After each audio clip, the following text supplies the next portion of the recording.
Hello दोस्तों, मेरा नाम है अरुण कुमार। एक बार फिर से नीड स्टडी यूट्यूब चैनल में आपका स्वागत है। आज हम लोग Vinoba Bhave university semester 1 session 2023 से 27 वालों के लिए राजनीतिक शास्त्र MJ1 या पॉलिटिकल साइंस मेजर 1 का केस पेपर देखेंगे। यदि आप विनोबा भावे यूनिवर्सिटी के अलावा किसी दूसरी यूनिवर्सिटी से हैं जहाँ पर NEP 2020 लागू है, या आप 4 ईयर अंडर ग्रेजुएट प्रोग्राम के तहत सेमेस्टर 1 कर रहे हैं, तो उन सभी स्टूडेंट के लिए आज का वीडियो काफ़ी हेल्पफुल होगा। तो इस वीडियो में आपको पता चलेगा कि पॉलिटिकल साइंस मेजर 1 में किस प्रकार से प्रश्न रहता है। यदि आप प्रश्नों के बारे में जान जाते हैं तो आप एग्जाम की तैयारी अच्छे से कर पाएंगे। तो देखते हैं हम लोग आज के गेस्ट पेपर को। तो देख सकते हैं हम लोग यह गेस्ट पेपर सेमेस्टर 1 सेशन 2023 से 27 वालों के लिए पॉलिटिकल साइंस मेजर 1 या राजनीतिक शास्त्र MJ1 के लिए बनाया गया है। ठीक है। और बहुत सारे स्टूडेंट पूछते हैं कि इस गेस्ट पेपर का दाम कितना है। ठीक है, यानी कि प्राइस कितना है। तो यहाँ पर RS 36 लिखा हुआ है, यानी कि इसका जो दाम है यहाँ 36 लिखा है, लेकिन आपको लोकल मार्केट में 30 रुपये में मिल जाएगा। तो आप उसको देख लीजिएगा। ठीक है, देखते हैं हम लोग।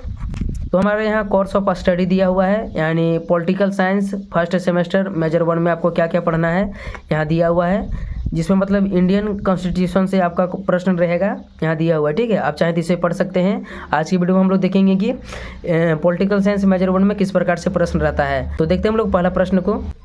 तो पहला प्रश्न हमारा है, भारतीय संविधान की प्रस्तावना के महत्व एवं मुख्य सिद्धांतों का वर्णन करें। तो काफ़ी इंपॉर्टेंट प्रश्न है। ठीक है, इसमें जितना सारा प्रश्न है मैं प्रयास करूंगा कि जल्द से जल्द आपको इसका नोट्स मिल जाए। तो चैनल में चैनल को जल्दी से सब्सक्राइब कर लीजिए ताकि आपको एग्जाम के समय में हेल्प मिल सकेगा। तो देखते हैं हम लोग अगले प्रश्न की ओर चलते हैं। अगला प्रश्न हमारे यहाँ मिल गया है, मैं यहाँ देखते हैं, थोड़ा जूम कर देता हूँ। ठीक है, अगला प्रश्न हमारा है, भारतीय संविधान की प्रमुख विशेषताओं का विवेचन करें। यहाँ विवेचना होना चाहिए। भारतीय संविधान की प्रमुख विशेषताओं का विवेचना करें। ठीक है, तो भारतीय संविधान की विशेषताओं के बारे में बताना है, जो काफ़ी इंपॉर्टेंट प्रश्न है। एग्जाम में लगभग भारतीय संविधान से मतलब विशेषता के बारे में आता है तो आता है। इसका आंसर इस चैनल में जल्द ही मिल जाएगा आपको। देखते हैं हम लोग अगले प्रश्न की ओर चलते हैं।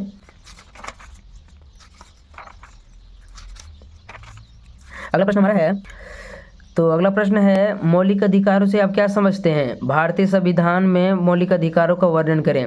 तो जो हमें मौलिक अधिकार मिला है, ठीक है, जैसे हमारा 6 मौलिक अधिकार है, तो उनके बारे में आपको बताना है।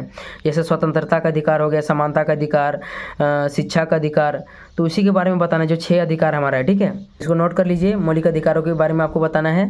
इन सभी का आंसर आएगा इस चैनल में। देखते हैं हम लोग अगला प्रश्न। अगला प्रश्न हमारा है, भारतीय संविधान में मौलिक कर्तव्यों का वर्णन करें। तो भारत के संविधान की तरफ से, यानी हमें वर्तमान में 11 मौलिक कर्तव्य प्राप्त हैं, तो उन्हीं के बारे में चर्चा करना है। तो इम्पोर्टेंट प्रश्न है। पॉलिटिकल साइंस मेजर 1 में सेमेस्टर 1 में आपको केवल संविधान से रिलेटेड प्रश्न आएगा। ठीक है, आपके एग्जाम में कॉन्स्टिट्यूशन से रिलेटेड प्रश्न रहेगा, तो इसको ध्यान में रखना है। ठीक है, और जल्दी जल्दी से आपको तैयारी में लग जाना है। देखते हैं हम लोग अगला प्रश्न को। अगला प्रश्न है, राज्य के नीति निर्देशक सिद्धांतों के महत्व का वर्णन करें। राज्य के नीति निर्देशक सिद्धांतों के महत्व का वर्णन करें। तो इम्पोर्टेंट प्रश्न में आता है, इन सभी को नोट कर लीजिए। अगला प्रश्न हमारा इधर है। अगला प्रश्न हमारा है, भारतीय राष्ट्रपति के पद एवं शक्तियों की विवेचना कीजिए। भारतीय राष्ट्रपति के पद एवं शक्तियों की विवेचना कीजिए। तो राष्ट्रपति के पद और उनके शक्ति के बारे में, ठीक है, वर्णन करना है। इसको नोट कर लीजिए। अगला प्रश्न है, भारतीय राष्ट्रपति की संकटकालीन शक्तियों की विवेचना करें। तो जब देश में कोई संकट उत्पन्न होता है तो उस समय जो राष्ट्रपति की शक्ति होता है, ठीक है, उसके बारे में वर्णन करना है। तो यह भी इम्पोर्टेंट प्रश्न में आता है, यानी कि एग्जाम में हो सकता है कि राष्ट्रपति के पद और शक्तियों के बारे में हो सकता है प्रश्न आ जाए। तो इन सभी को नोट कर लीजिए जल्दी जल्दी से। देखते हैं हम लोग अगला प्रश्न को।